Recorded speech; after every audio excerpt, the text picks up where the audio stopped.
दर्पणडाव मालिकेच्या आजच्या भागामध्ये आपण पाहत आहोत की आता इकडे तेजस्विनी सखीच्या बाजूला बसलेली असते, तिच्या डोक्यावरून हात फिरवत असते.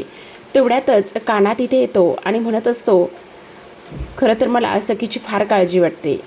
त्याच वेळेला आता तेजस्विनी म्हणत असते, हे बघ काना, तू अजिबात काळजी करू नकोस, सर्व काही ठीक होणार आहे, सगळं काही व्यवस्थित होणार आहे. खरं सांगू का काना, आज ना इथे सखीवर प्रेम करणारं कोणीतरी आहे, ही गोष्ट पाहून मला फार आनंद होतोय. म्हणजे राघवनंतर तिची काळजी घेणारं सुद्धा कोणीतरी तिच्या आयुष्यात आलेलं आहे, हे पाहून मला खरंच खूप बरं वाटतंय. तुला तिची किती काळजी आहे, तू तिची किती काळजी घेतोयस, ह्या सर्व गोष्टी तुझ्या ह्या अशा वागण्यावरून लगेचच लक्षात येत आहेत. पण कान्हा, एक गोष्ट सांगू का, मला गौतम भाऊजी त्या गोडाऊनमध्ये भेटायला आले होते आणि जेव्हा ते त्या गोडाऊनमध्ये भेटायला आले तेव्हा त्यांनी मला तुझ्याबद्दल बरंच काही सांगितलं होतं. त्यांनी असं सांगितलं होतं की तू तू सरकारचा माणूस आहेस. मला तेव्हा तसंच वाटलं होतं, पण आता जेव्हा मी तुला भेटते, मी तुला बघते, मी तुझ्याशी बोलते ना, तर तेव्हा मला अजिबात असं वाटत नाही की तू सरकारचा माणूस आहेस म्हणून. खरंच तू सखीवर किती प्रेम करतोयस हे मी माझ्या डोळ्यांनी पाहते ना, आणि त्यामुळे मला खरंच खूप आनंद होतोय.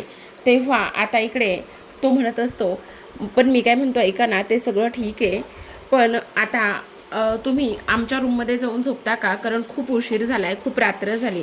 त्यावर लगेच आता इकडे सरकार तेजस्विनी म्हणत असते, नाही नको बाळा, हे बघ मला नाही माहिती माझ्या पोरीनं माझ्या विना कितीतरी सर्दी पडसे खोकले कितीतरी काढले असतील, पण आत्ता ना मला फक्त आणि फक्त इथे तिच्यासोबतच राहायचं आहे, तिची काळजी घ्यायची आहे, आणि त्याचबरोबर मला तिचं सगळं काही दुखणं ह्या सगळ्या गोष्टी करायच्या आहेत. त्यामुळे मला आत्ता तिच्यासोबतच राहू दे ना, आजची रात्र मला तिच्यासोबतच झोपू दे ना, असं इकडे ती बोलत असते. तेव्हा तो म्हणत असतो, बरं ठीक आहे. तर इकडे आता सरकार सिटी हॉस्पिटलला जाऊन पोहोचलेली असते. जवळपास पहाटचे 4 वाजत आलेले असतात आणि तेव्हा तिथे डॉक्टर घेते आणि तेव्हा डॉक्टर म्हणत असतात, पण मी काय म्हणतो मॅडम, सॉरी सरकार, तुम्ही सखे मॅडमलाच इथे घेऊन आला असतात ना, तर बरं झालं असतं. म्हणजे बघा ना, त्यांच्यावर व्यवस्थित उपचार आणि ह्या सर्व गोष्टी व्यवस्थित करता आल्या असत्या. तुम्ही जर खरंच त्यांना इथे घेऊन आला असतात तर बरं झालं असतं. तेव्हा लगेच आता इकडे सरकार म्हणत असते, नाही नाही, त्या सर्व गोष्टींची काहीही गरज नाही आहे, आणि त्याहून तुम्हाला एक गोष्ट करायची आहे, तुम्ही ताबडतोब माझ्यासोबत चला, आणि जर तुम्ही ताबडतोब माझ्यासोबत नाही आलात ना, तर मग काय होईल ह्या सगळ्या गोष्टींचा एकदा विचार करा. त्यावर डॉक्टर म्हणत असतात, पण ते सगळं ठीक आहे, मी फक्त तुमच्या चांगल्यासाठीच म्हणत होतो, असं सुद्धा आता इकडे तो बोलत असतो. त्याच वेळेला आता इकडे ती सरकार म्हणत असते, मी सांगितलेली गोष्ट तुमच्या लक्षात येत नाही आहे का, काही जरी झालं ना तरी मी म्हणेल तसंच करायचं आहे, आणि तिथे आल्यानंतर आणखी एक गोष्ट तुम्हाला करायची आहे, आणि ती गोष्ट म्हणजेच की तिथे येऊन तुम्हाला असं बोलायचं आहे, सरकार खरंच आई असावी तर तुमच्यासारखी, खरंच तुम्ही जर 1 सेकंड जरी लेट केलं असतं ना, तर सखी मॅडमच्या जीवावर बेतलं असतं. तुम्ही वेळेत आलात आणि वेळेत येऊन खरंच तुम्ही मला घेऊन आलात, म्हणून आज सखी मॅडमचा जीव वाचत आहे. आई असावी तर अगदी तुमच्यासारखीच बरं का, हे सगळं बोलायचं आहे, समजलं. यातला एक शब्द जरी इकडे तिकडे झाला ना, तर तुझी सर्जरी करण्यासाठी सुद्धा मी मागे पुढे पाहणार नाही, असं सरकार आता इथे डॉक्टरला बोलत असते. तेव्हा ते म्हणत असतात, ठीक आहे, ह्याच पद्धतीने मी बोलेल, असं म्हणून आता सरकार सुरुवातीला गाडी चालवण्यासाठी ड्रायव्हिंग सीटकडे वळते, पण तेवढ्यातच आता मी कशी गाडी चालू असा सरकारच्या मनामध्ये येतं, आणि त्यानंतर आता ती डॉक्टरला म्हणत असते, तुला गाडी चालवता येते ना. तेव्हा डॉक्टर म्हणतात, हो येते ना. मग चल गाडी चालव आणि लगेचच बंगल्याकडे गाडी घे, असं आता इकडे ती डॉक्टरला सांगत असते. आणि त्यानंतर डॉक्टर गाडी चालवतात आणि सरकार घरी जाऊन पोहोचते. इकडे आता दुसऱ्या बाजूला आपण पाहतो की कान्हा म्हणत असतो, ठीक आहे तुम्ही झोपा शांतपणे. तेव्हा आता तो स्वतःच्या खोलीकडे जायला जात असतो. तेवढ्यातच आता तेजस्विनी म्हणत असते, खरं सांगू का, आज तुझ्यामुळे ना माझी मुलगी एवढी आनंदात आहे, आणि तीच गोष्ट मला फार जास्त इथे सुख देत आहे, आनंद होत आहे, असं ती बोलते. आणि त्यानंतर तो म्हणत असतो, हे बघा तुम्ही सुद्धा जास्त वेळ जागत बसू नका, तुम्ही सुद्धा इथे झोपायची तयारी करा, कारण आता त्या शांतपणे झोपल्यात तोपर्यंत तुम्ही सुद्धा झोपावं असं मला वाटते. तर आता आपण पाहतो की कान्हा बाहेर हॉलमध्ये आलेला असतो आणि जेव्हा कान्हा बाहेर हॉलमध्ये येतो तेव्हा मात्र लगेचच सरकारचा आवाज आलेला असतो आणि मीनाक्षीसुद्धा समोर येते. मीनाक्षी म्हणत असते, काय झालं, सखी झोपली का व्यवस्थित? त्याच वेळेला आता इकडे कान्हा म्हणत असतो, हो आताच त्यांना शांतपणे झोप लागलेली आहे त्या त्यांच्या खोलीमध्ये. आणि गौतमसुद्धा म्हणत असतो, बरं झालं वहिनीमुळे आज सखी जी आहे ना ती इथे सुखरूप आहे. वहिनी जर नसती ना तर खरंच काय झालं असतं ना त्याच गोष्टी इकडे समजत नाहीत, असं सुद्धा आता इकडे तो बोलत असतो. आणि त्याच वेळेला आता तेवढ्यातच सरकार आलेली असते आणि सरकार आल्याबरोबर खूप जास्त कालवा करत असते, कांगावा करत असते. आणि तेवढ्यात आता कान्हा म्हणत असतो, एक मिनिट, हे बघा तुम्ही जरा हळू बोलता का? तू आता मला शिकवणार का हळू बोलायचं का काय करायचं ते? हे बघ, ह्या सगळ्या गोष्टी तू मला नाही शिकवायच्या. मी कोण आहे कळतंय का तुला? मी सरकार आहे. त्यावर कान्हा म्हणत असतो, हो मान्य तुम्ही सरकार आहात, पण मी काय म्हणतो त्या एकदा गोष्टी तुम्ही नीट लक्षात तरी घ्या किंवा थोडंसं समजून तरी घ्या. हे बघा, सखी मॅडमला आत्ताच झोप लागली, त्या शांत झोपलेल्या आहेत आणि जर तुम्ही असं कांगावा केलात तर त्यांची झोप मोड होईल आणि त्यांना शांत झोप लागणार नाही. काय, सखी झोपली म्हणजे तिला बरं वाटायला लागलेलं आहे? हो, त्यांना बरं वाटायला लागलेलं आहे आणि त्यांच्या खऱ्याखुऱ्या आईमुळे त्यांना बरं वाटायला लागलेलं आहे असं सुद्धा आता इकडे तो लगेचच बोलून दाखवतो. आणि लगेच तो बोलून दाखवल्यामुळे आता सरकारचा हा जो काही प्लॅन आहे तो पूर्ण प्लॅन आता इथे फ्लॉप झालेला असतो. आता पूर्ण प्लॅन फ्लॉप झाल्यामुळे इकडे तिला राग येत असतो, त्रागा करून घेत असते. आता सखीला थोडीशी ग्लानी असते, झोपेतच असते आणि मध्ये मध्येच आई आई अशी हाक मारत असते, कारण तेजस्विनी कंटिन्यू तिला अंजरत असते, गोंजारत असते, डोक्यावरून हात फिरवत असते मायेने, प्रेमाने. आणि त्यामुळे त्या मायेची प्रेमाची ऊब तिला दिसते आणि त्याचमुळे इकडे ती आई आई अशी हाक मारत असते. आता तेवढ्यातच तिथे सरकार येते. सरकार तिथे आल्याबरोबर लगेच आता जोरात ओरडते आणि म्हणत असते, काय करतेस तू इथे? ती तुला आई कशी काय म्हणू शकते? तिची आई मी आहे. त्याच वेळेला तेजस्विनी म्हणत असते, काय करतेस मनस्विनी, जरा शांत बस. अगं ओरडू नकोस, वेडी आहेस का तू? अगं माझ्या लेकराला आत्ता कुठे जाऊन शांतपणे झोप लागली आणि तू तिच्याशी अशा मोठ्या आवाजात बोललीस तर माझ्या लेकराला त्रास होईल गं. हे बघ, असं करू नकोस, असं जोरात बोलू नकोस, तिला आत्ता झोप लागली. चल आत्ताच्या आत्ता इथून निघून जा. हे बघ नको गं, माझ्या पोरीजवळ माझ्या नजरेसमोरच माझी पोरगी राहू दे गं. मला इथेच तिच्यासमोर तिच्यासोबत झोपायचं आहे. प्लीज गं, नको असं करूस गं मनस्विनी, असं तेजस्विनी म्हणत असते. आणि तेवढ्यातच आता माझं लेकरू शांतपणे झोपले असं सुद्धा ती इथे बोलत असते. तेव्हा आता इकडे सरकार म्हणत असते, ठीक आहे, तुला जर इथे झोपायचं आहे ना तर तू एक काम कर, तिथे सोफ्यावर किंवा त्या खुर्चीवर झोप. इथे अजिबात तुला झोपता येणार नाही, कारण मला इथे झोपावं लागेल. त्यावर लगेच आता इकडे तेजस्विनी म्हणत असते, खरं तर कितीतरी रात्री अशा गेलेल्या आहेत. माझ्या पोरीनं, माझ्या लेकीनं कितीतरी रात्री अशा काढलेल्या असतील ज्या की माझ्या विना काढलेल्या असतील आणि मला त्या प्रत्येक रात्रीची कसर इथे भरून काढायची आहे. माहीत नाही ती कसर मी ते भरून काढू शकते की नाही, पण काही झालं तरी मी ते सगळं काही करणारच आहे, असं सुद्धा आता इकडे तेजस्विनी म्हणत असते. पण आता सरकार काही केल्या ऐकायला तयारच नसते. ती तिला स्पष्टपणे सांगत असते, हे बघ बाई, उगाचच ड्रामा करू नकोस, कळलं का? हे तुमचं मायलेकींचं प्रेम आहे ना ते उद्या करा, जे काही करायचं आहे ते. मला आत्ता झोप आलेली आहे. अगं असं काय करतेस? गप्प बस ना, नको ओरडूस. पण तेवढ्यात आता इकडे सरकारला त्या खोलीत गरम होऊ लागतं आणि तेव्हा ती म्हणत असते किती गरम होते आणि आता लगेच ती AC वाढवते. तेव्हा तेजस्विनी म्हणत असते, अगं काय करतेस मनस्विनी, वेडीएस का? अगं सखीला सर्दी खोकला ताप आहे आणि तू AC काय वाढवतेस? तेवढ्यातच आता इकडे ती म्हणत असते, अगं मग काय आता उकाड्यात झोपायचे का? त्यावर तेजस्विनी म्हणते, आई होणं एवढं सोपं नाही आहे. आई होण्यासाठी खूप काही खस्ता खाव्या लागतात. एवढं सोपं नाही आहे आई होणं, समजलं तुला? त्यावर लगेच आता इकडे आज सरकार सखीच्या बाजूला झोपते तर इकडे मनस्विनी समोर असलेल्या त्या खुर्चीवर रात्रभर तशीच बसून असते. आणि रात्रभर तशीच बसून असल्या कारणाने आपण पाहतो की आता लगेचच इकडे तिला खूप त्रास होऊ लागलेला असतो. त्रास होत असताना तरीसुद्धा पोरीच्या काळजीपोटी ती इकडे सरकारला तिच्यासमोर ठेवून जाऊ शकत नाही आणि त्यामुळे ती आहे त्याच ठिकाणी रात्रभर झोपलेली असते. तर आता मनस्विनी मात्र गाढ झोपते. मनस्विनीला तर समजतसुद्धा नाही की आपण नेमकं काय करतोय आणि काय नाही ते. पण तेजस्विनीला आता पूर्ण समजत असतं की आता काही जरी झालं ना तरीसुद्धा आपण इथे झोपायचं आहे आणि आपल्या लेकीची पूर्ण व्यवस्थितच काळजी घ्यायची आहे, हा विचार तिच्या मनामध्ये चालूच असतो. आता शेवटी पहाट होते. इकडे कान्हा त्याच्या खोलीमध्ये असतो. कान्हा त्याच्या खोलीमध्ये असताना त्यालासुद्धा इथे झोप लागत नसते.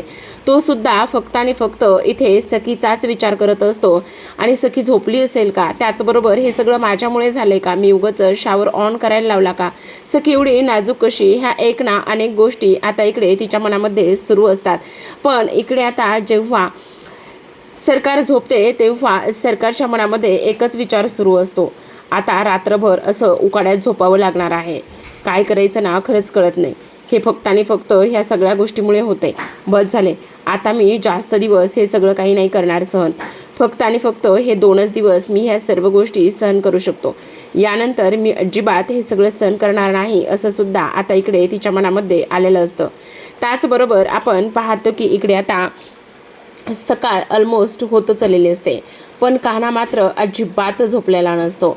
कान्हा शांतपणे तसाच त्याच ठिकाणी विचार करत तसाच बसलेला असतो.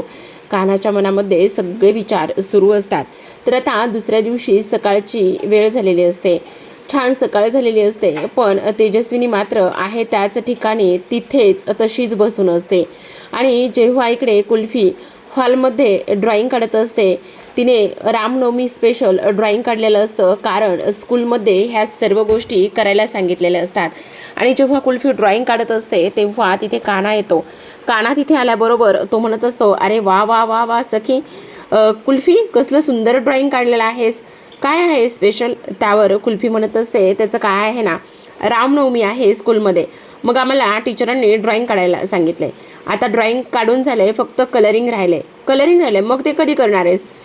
त्याचं काय झालं आहे ना, माझ्याकडे हेच नाही, कलर प्लेटच नाही आहे. काय तुझ्याकडे नाही आहे. हां, मग बाबाला मागायचंच ना. मी बाबाला मागितले कलर बाबांकडे. त्यावर मग कान्हा म्हणत असतो, हां आता बाबा म्हणले असेल, सखी आता अजिबात मी देणार नाही, आता जे आहे ना त्याच्यातच करून घे वगैरे वगैरे असंच बोलले ना बाबा. त्यावर कुल्फी म्हणत असते, हां कसला भारी आहे रे जिजू, तू असंच बोललाय बाबा. आणि तो म्हटला, नाही आता मी तुला कलर वगैरे अजिबात देणार नाही आहे. पण तू कशाला काळजी करतेस, हा कान्हा जिजू आहे ना, कान्हा जिजू असताना तुला अजिबात काळजी करायची गरज नाही आहे. हा कान्हा जिजू तुझ्यासाठी मस्त कलर घेऊन येईल आणि मग तू ड्रॉइंग पूर्ण कर. त्याच वेळेला आता कुल्फी म्हणत असते, ऐक ना जिजू, सखी दिदी कशी आहे आता, ती बरी आहे ना. त्याचबरोबर कान्हाला आता सगळा प्रकार घडलेला आठवत असतो. इकडे आता सकाळी सखीला छान जाग येत असते आणि सखीला जाग आल्याबरोबर ती डोळे उघडते आणि डोळे उघडत असताना समोर पाहते तर काय, समोर तेजस्विनी तिला दिसते. तेजस्विनीला पाहिल्याबरोबर तिला फार आनंद होतो. ती लगेच चेहऱ्यावर हसू आणते आणि तेव्हा तेजस्विनी म्हणत असते, सखी बाळा तू उठलीस का, सखी बाळा तू उठलीस का, असं म्हणून आता लगेचच तेजस्विनी सखीकडे जाण्याचा प्रयत्न करत असते. आणि तेव्हा सगळीकडे गेल्यानंतर आता ती म्हणत असते, तुला बरं वाटतंय ना, तू बरी आहेस ना, आता तुला काही त्रास होत नाही आहे ना, असं म्हणून सखी रात्रीचा प्रसंग आठवण्याचा प्रयत्न करत असते. पण तेवढ्यातच आता इकडे सरकार उठून बसत असते आणि सरकार उठून बसल्याबरोबर आपण पाहतो की लगेच आता सरकार ड्रामा करायला सुरुवात करत असते. ती म्हणत असते, बाई गं बाई सखी, तुला बरं वाटतंय ना, खरंच गं खरंच, तू आत्ता बरी आहेस ना, आत्ता माझ्या जाऊन कुठेतरी जीवात जीव आलेला आहे. तुला बरं नव्हतं ना, ही गोष्ट मला तर सहनच होत नव्हती. रात्रभर मी जागून काढली, आत्ता कुठे जाऊन पहाटे माझा डोळा लागलेला आहे. पण लगेच सखी तू बरी झालीस ना, हे खरंच माझ्यासाठी खूप जास्त बरं आहे, खरंच सखी, असं ती म्हणत असते. त्याच वेळेला आता सखी म्हणत असते, ठीक आहे मी फ्रेश होऊन येते, माझ्या खोलीत जाते आणि फ्रेश होऊन येते, असं सुद्धा आता इकडे ती बोलते. त्याच वेळेला आता तेजस्विनी म्हणत असते, सखी बाळा पण ऐक ना, तुला बरं वाटतंय ना नक्की, म्हणजे त्रास काही होत नाही आहे ना, जर तुला त्रास होत असेल तर तू इथेच फ्रेश हो ना. पण तेव्हा सखी म्हणत असते, नाही मला आता बरं वाटतंय, मी माझ्या खोलीत जाते आणि फ्रेश होते, असं म्हणून आता लगेचच सरकार मुद्दामच सखीच्या पुढे मागे करत असते आणि सरकार सखीच्या पुढे मागे केल्यानंतर तिला ती खोलीपर्यंत नेऊन पोहोचवण्याचं काम करत असते आणि खोलीपर्यंत नेऊन पोहोचवण्याचं काम केल्यानंतर आता आपण पाहतो की इकडे लगेचच सरकार म्हणत असते, तुला वाटत असेल की तू जिंकलीस, तू ह्या गोष्टी केल्यास, त्या गोष्टी केल्यास, हे सगळं तुला वाटत असेल, पण तसं अजिबातच नाही. एवढूशा यशाने अजिबात हुरहुरून जाऊ नको, समजलं तुला? कारण आजचा डाव मीच जिंकणार आहे. काही जरी झालं तरी आज मीच जिंकणार आहे, असं इकडे ती बोलत असते. तर आता आपण पाहतो की इकडे दुसऱ्या बाजूला कान्हा अस्वस्थ होऊन बसलेला असतो आणि तेवढ्यातच आता सखी वॉशरूमला गेलेली असते. सखी वॉशरूममधून येते आणि तेव्हा कान्हा पाहतो तर काय, सखी मॅडम तुम्ही आंघोळसुद्धा केली? हो का, काय झालं? नाही म्हणजे तुम्ही केस वगैरे हे सगळं काही धुतलं नाही ना, म्हणजे तुम्हाला सर्दी हे सगळं काही झालेलं आहे. त्यावर आता सखी म्हणत असते, काल शावर घेतले ना, काल शावर घेतल्यामुळे माझे पूर्ण केस धुवून निघालेले आहेत, आज मी केस नाही धुतलेले आहे. त्यावर आता कान्हा म्हणत असतो, खरं सांगू का, आज तुम्हाला मी असं पाहतोय ना, त्यामुळे मला बरं वाटतंय, पण रात्री मी खूप अस्वस्थ होतो, रात्रभर मी बेचैन होतो, रात्रभर माझ्या डोळ्याला डोळासुद्धा लागला नाही, मला झोपसुद्धा आली नाही. त्यावर सखी म्हणत असते, का तुला का नाही झोप लागली? आणि तुम्हाला सांगू का, तुम्ही ह्या खोलीतसुद्धा नव्हतात, त्यामुळे मी हे मोरपीस हातामध्ये घेतलं आणि रात्रभर ह्या मोरपिसाबरोबरच मी गप्पा मारत होतो आणि त्याच्याशी बोलत होतो. त्यावर आता सखी म्हणत असते, काय सांगतोयस, खरंच? हो खरंच. सखी मॅडम तुम्हाला सांगू का, आज ना मला थोडंसं वेगळंच वाटत होतं काहीतरी. तेव्हा सखी म्हणत असते, काय वाटत होतं तुला वेगळंच? त्यावर तो म्हणत असतो, म्हणजे मला कळत नाही, पण मला खरंच खूप वेगळं वाटत होतं. तेव्हा आता सखी म्हणत असते, मग अशा वेळेला जर आपल्याला काहीतरी वेगळंच असं वाटत असेल तर तुला काही करावंसं नाही वाटत? म्हणजे बघ ना, मला तर त्यावेळेला कसलाच विचार करावासा वाटत नाही आणि त्याचबरोबर समोर असलेल्या व्यक्तीला घट्ट अशी मिठी मारावी वाटते. आणि तेव्हा लगेच सखी आता इकडे कान्हाच्या मिठीत जाते. आता सखी आणि कान्हा एकमेकांच्या मिठीत असतात. तेवढ्यातच कान्हाला किरणसोबत बोललेल्या त्या गोष्टी आठवतात. तो किरणला म्हटलेला असतो की खरंच मला समजत नाही, सखी खूप इमोशनल आहे, तिचं प्रेम खरं आहे, तिचे इमोशन्स खरे आहेत, पण तुला माहिती ना, माझा दर पावलाला इथे इमोशन्स आणि ते सगळं काही बदलत जातं, त्यामुळे मला कळत नाही, त्या माझ्यावर प्रेम करू लागलेल्या आहेत, पण मी त्यांचं प्रेम ॲक्सेप्ट करू की नाही ह्याच गोष्टी मला समजत नाहीत आणि त्यामुळे हे सगळं काही होतंय, असं आता इकडे कान्हा बोलत असतो. तेव्हा आता लगेचच इकडे किरण म्हणत असतो, अरे पण तेच मी सांगतोय, मला नाही कळत, सखीचं माझ्यावर प्रेम आहे, पण मी त्यांचं प्रेम स्वीकारू की नाही ह्याच गोष्टी मला समजत नाहीत. तर आता प्रेक्षकांनो इकडे लगेचच तो तिला बाजूला करतो आणि बाजूला केल्यानंतर आता सखी त्याला म्हणत असते, काय झालंय, कशाबद्दल तू असं करतोयस, काय झालेलं आहे सांग ना, आणि त्याहूनही सगळ्यात महत्त्वाची गोष्ट, तू मला आत्ता बाजूला का केलेस? अजूनही तुझ्या मनामध्ये हे सगळे प्रश्न आहेत का असं वागतोय, सांग ना. त्याच वेळेला तो म्हणत असतो, हे बघा, खरं तर मला इथे खोटं नाही बोलतायत. खोटं नाही बोलतायत म्हणजे काय खोटं बोलतोयस तू? नाही म्हणजे सगळ्यांना असं इथे मला ताटकळत नाही ठेवतायत. कशाबद्दल ताटकळत नाही ठेवतायत? म्हणजे बघा ना, खाली सर्वजण नाश्त्यासाठी वगैरे थांबले असतील ना, म्हणून मी म्हणतोय चला. त्यावर आता सखी म्हणत असते, खरं तर मला सुद्धा बऱ्याच प्रश्नांची उत्तरं इथे मिळवायची आहेत. काही जरी झालं ना तरीसुद्धा इकडे मी आता सरकारला शेवटचा प्रश्न विचारणार आहे. आणि तेव्हा तो म्हणत असतो, काय विचारणार आहात?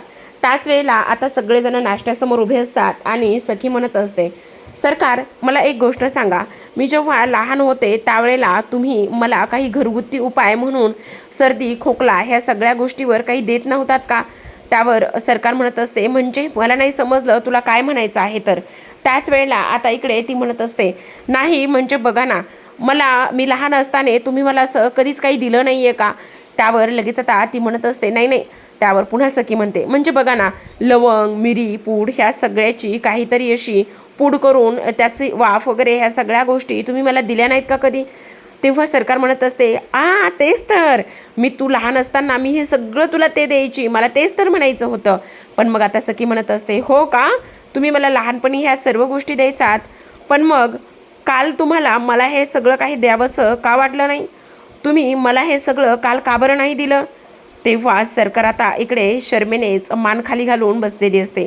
तेव्हा सखी म्हणत असते, सरकार काल तुम्ही हरलेला आहात, कारण तुम्ही माझ्या खऱ्या आई नाहीच आहात. हे सगळं काही सखीच्या तोंडून ऐकल्यानंतर तेजस्विनीला आनंद तर कानाला खूप जास्त आनंद आणि हवेत उडायला लागलेला असतो. पण सरकार आता हरली आहे ही गोष्ट तेवढीच खरी असते. तर प्रेक्षकांनो, अशा पद्धतीने सखीने आता सरकारला इथे नमतक पाडलेलं असतं आणि सरकार हरलेली असते हेच आपल्याला पाहायला मिळालेलं आहे. तर आता उद्या काय होईल हे जाणून घ्यायचं असेल तर नक्की चॅनलला सबस्क्राईब करा. भेटूयात उद्याच्या भागामध्ये. तोपर्यंत पाहत राहा लपंडाव.